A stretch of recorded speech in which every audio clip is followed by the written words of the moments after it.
Sam Bankman-Fried to testify at his criminal trial as soon as Thursday. The FTX founder will directly appeal to jurors in his bid to prove he did not commit or conspire to commit fraud before his crypto juggernaut's spectacular collapse. FTX founder Sam Bankman-Fried has decided to testify in his criminal trial, a direct appeal to jurors in his bid to prove he did not commit fraud or conspire to commit fraud at his once giant cryptocurrency exchange, his defense attorneys said during a Wednesday teleconference. Bankman-Fried will begin testifying as soon as Thursday, his team said. Bankman-Fried has a history of expressing his views, especially after the collapse of FTX. He gave interviews to reporters, started a Substack newsletter, and posted a number of tweets trying to explain his exchange's downfall in the weeks after the company filed for bankruptcy. Bankman-Fried went so far as to go on a media tour to make his case that he was innocent. But FTX insiders have, during the trial, painted a different picture. Bankman-Fried, they have testified, was pulling the strings of the alleged fraud at the crypto exchange. The defense team also said during the Wednesday teleconference they plan to call just a handful of witnesses alongside Bankman-Fried, including financial services expert Joseph Pimbley, who works at PF Securities, to testify in Bankman-Fried's favor. Obama's lawyer may also testify, lead defense attorney Mark Cohen said.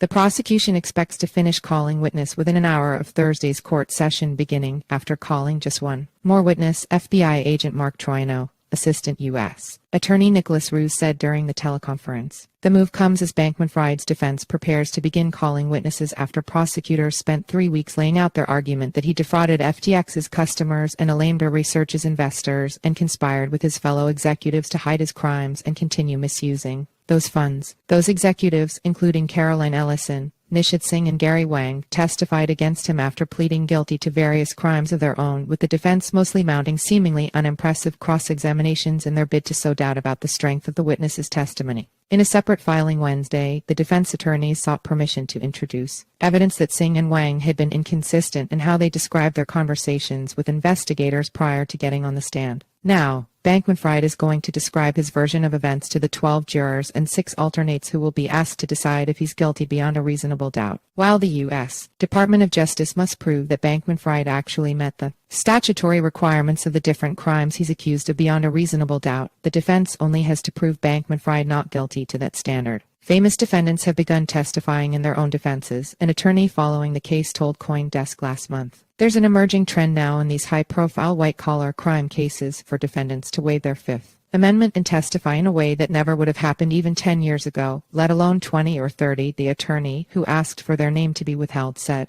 Part of this comes from defenses anticipating their juries to research the defendant, regardless of a judge's instructions not to do that. You look at Elizabeth Holmes, you look at some of these other cases like that, the thinking now goes that juries are so celebrity conscious that even if they didn't know who they were trying, they're almost all probably going on Twitter and going online to research him during the trial, the attorney said. Read all of CoinDesk's Sam Bankman-Fried coverage here.